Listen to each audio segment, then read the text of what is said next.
Tabii bu olayların yaşanmasını istemiyoruz. Biz bölgemize de huzur gelmesini istiyoruz. Halkımızın da huzurlu bir şekilde hayatlarını sürdürmelerini istiyoruz.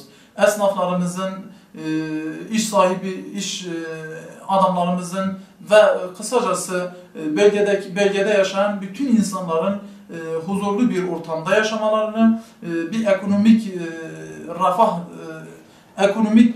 refah seviyesinin yüksek olmasını, halkımızın mutlu olmasını istiyoruz.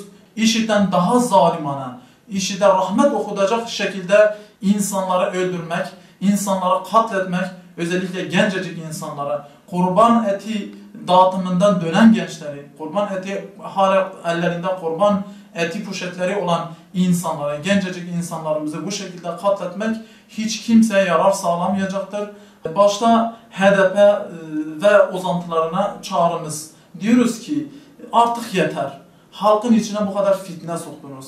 Halkı bu kadar mağdur ettiniz. Halkı bu kadar yalnızlaştırdınız. Halkı adeta batıya çalışmaya mecbur bıraktınız. Yeter artık. Gelin halkınızla beraber olun. Eğer halkınızı seviyorsanız, eğer halkınızla beraberseniz o zaman halkın refahı için, halkın mutluluğu için, halkın huzuru için el birliğiyle çalışalım. Bu halkı mutlu edelim, bu halkın refah seviyesi yükselsin. Bu halk da diğer halklar gibi huzurlu ortamlarda olsunlar. Bu halkın okulları, iş yerleri, hastaneleri yakılmasın. Yolları tahrip edilmesin. Bu halkın varlıkları heder edilmesin.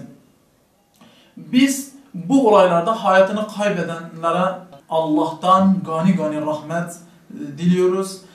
Yaralılara acil şifalar diliyoruz. Yakınlarına da sabrı cemiller niyaz ediyoruz. Kobani olayları bilindiği üzere yani ülkemizde hem birliğimizi, hem beraberliğimizi, hem kardeşliğimizi hazmedemeyen çok kirli ellerin, kirli odakların olduğunu hepimiz çok iyi biliyoruz. Milli Birlik, Beraberlik ve Kardeşlik projesini başlatan Sayın Cumhurbaşkanımız Recep Tayyip Erdoğan'ın başlatmış olduğu bu projeye hep birlikte destek vermemiz gerekmektedir. Önemsememiz gerekmektedir. Tüm sivil toplum kuruluşlarının, STK'ların, özellikle onların, yani halkla iç içe olan bu birimlerin, bu kurumların kesinlikle halkla diyalog ve muhabbetlerini arttırmaları gerekmektedir. Bu kirli odakların oyunlarına gelmememiz gerekmektedir.